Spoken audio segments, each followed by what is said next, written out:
Tebak waktu ya.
Teman-teman, ini intensitas hujan memang sedang sangat tinggi.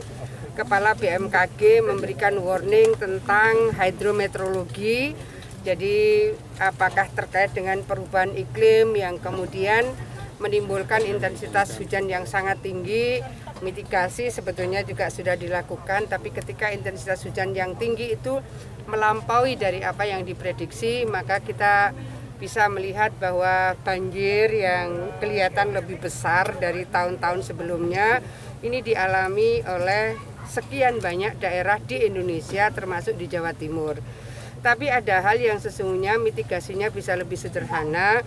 Saya ingin kembali mengajak masyarakat, ayo relawan Jogokali itu bisa dilakukan revitalisasi.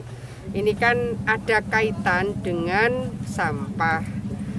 Di Gempol waktu itu juga ada kaitan dengan sampah yang akhirnya kemudian menyumbat dari tanggul yang ada. Di Jombang juga begitu, di Nganjuk juga begitu. Maka kita melihat ada intensitas hujan yang tinggi, kemudian ada sampah yang jumlahnya juga cukup besar dan bahkan itu sudah mengkristal, sehingga untuk mengurai sampah itu harus dipecah dengan senso. Oleh karena itu revitalisasi dari relawan Jogokali, saya minta tolong semua elemen, teman-teman media menjadi bagian yang sangat penting dalam setiap terjadi bencana alam. Pentahelix approach itu menjadi bagian penting. Ada government di situ, ada private sector di situ, ada media di situ, ada akademisi di situ, ada masyarakat atau relawan di situ.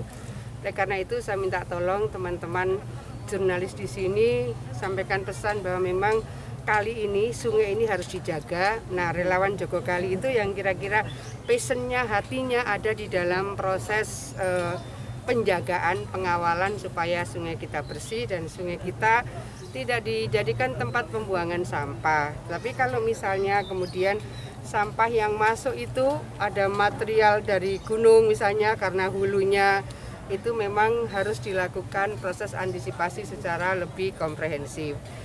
Kita, Pemprov, pasti sudah melakukan koordinasi dengan BPWS Berantas, kemudian Pemkab Probolinggo juga sudah melakukan perencanaan, jadi yang rawan-rawan ini harus dibronjong lebih dulu. Setelah itu pelengsengan secara lebih permanen. Sedang dihitung DED-nya mungkin membutuhkan waktu 1,5 bulan. Supaya titik-titik dengan kerawanan tertentu itu yang dilakukan proses recovery lebih duluan. Sambil kemudian kita cocokkan anggaran kembali di tahun 2022.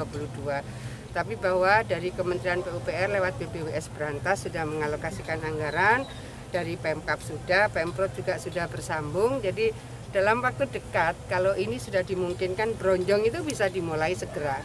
Hanya segera itu bisa minggu besok sudah mulai bronjong. Tetapi Bronjong itu kan tidak permanen, yang permanen adalah pelengsengan.